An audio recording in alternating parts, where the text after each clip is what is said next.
Welcome to our exploration of Leviathan and its explanation in different mythologies. In Hebrew and biblical tradition, Leviathan is mentioned multiple times in the Old Testament, especially in the book of Job 41:1-34, Psalms 74:14-104, 26, and Isaiah 27:1. According to Job 41, Leviathan is a monstrous sea serpent with impenetrable scales, fire-breathing nostrils, and immense strength. God describes it to Job as an example of his unmatched power. Can you pull in Leviathan with a fishhook? If you lay a hand on it, you will remember the struggle and never do it again. Job 41:1-8. In Psalm 74:14, God is said to have crushed the heads of Leviathan and fed it to the people of the wilderness, showing divine control over chaos. In Isaiah 27:1, Leviathan is associated with the forces of evil and destruction, prophesied to be slain at the end of days. In that day, the Lord will punish with his sword, his fierce, great and powerful sword, Leviathan the coiling serpent. He will slay the monster of the sea. If you thought one head was bad enough, try 7. That's what the ancient Canaanites were dealing with when they told tales of Lotan, a multi-headed sea serpent serving the god of chaos, Yam.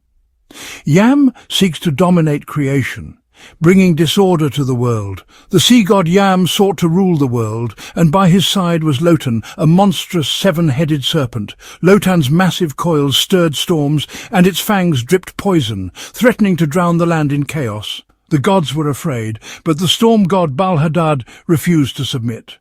Armed with his mighty club and the power of thunder, he rose to challenge Yam and his serpent. As Baal approached, Lotan lashed out, its heads striking like lightning. But Baal stood firm. With each thunderous strike of his club, he crushed Lotan's heads one by one. The serpent let out a final deafening roar before sinking into the abyss. With Lotan defeated, Baal cast down Yam, bringing peace to the land. Rain fell, and so Baal became the lord of the skies.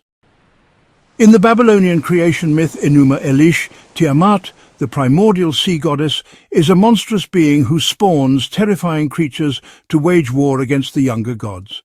The sea goddess Tiamat and her husband Apsu. When their children, the younger gods, disturbed Apsu, he planned to destroy them. But Ea, the wise god, struck first, killing Apsu.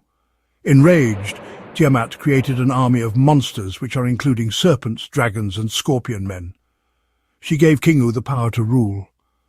Then the gods, terrified, turned to the storm god Marduk, who promised to fight if they made him king.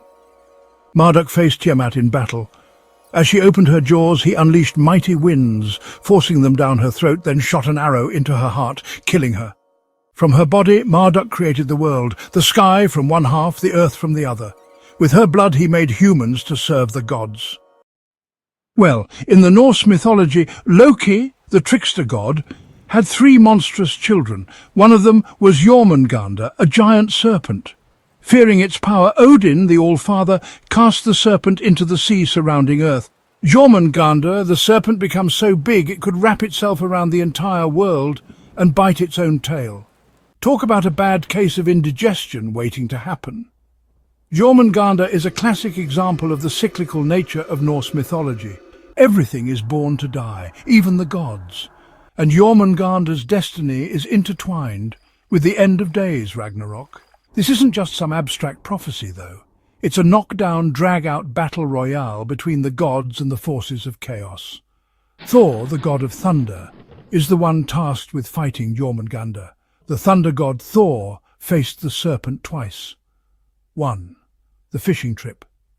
Thor once tried to pull Jormungandr from the sea while fishing. As he struggled, the serpent rose from the depths, its eyes burning.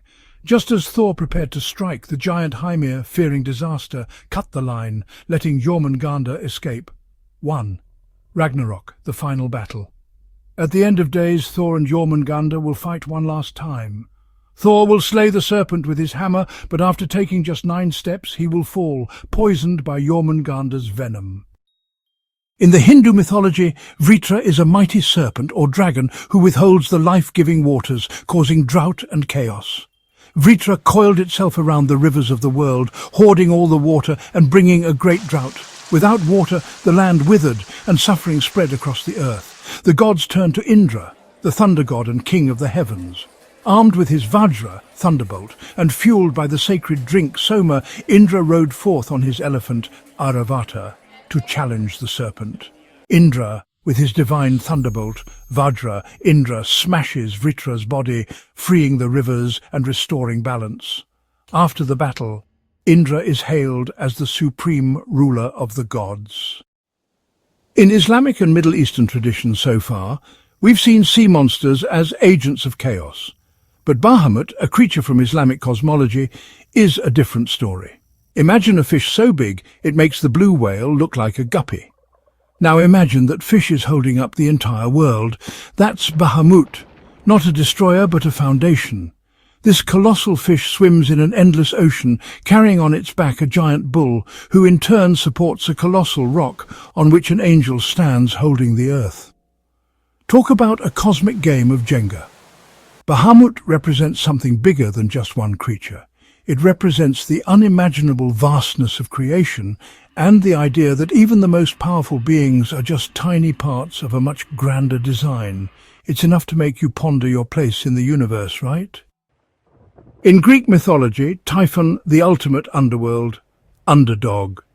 If there was ever a monster to rival the sheer terror factor of Leviathan, it's Typhon from Greek mythology.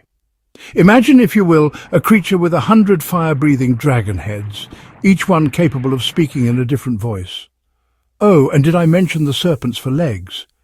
This guy was the ultimate nightmare fuel. Typhon was so powerful that he even managed to give Zeus, the king of the gods, a run for his money, literally. Zeus, being the god of lightning and all, eventually managed to subdue Typhon by trapping him under Mount Etna.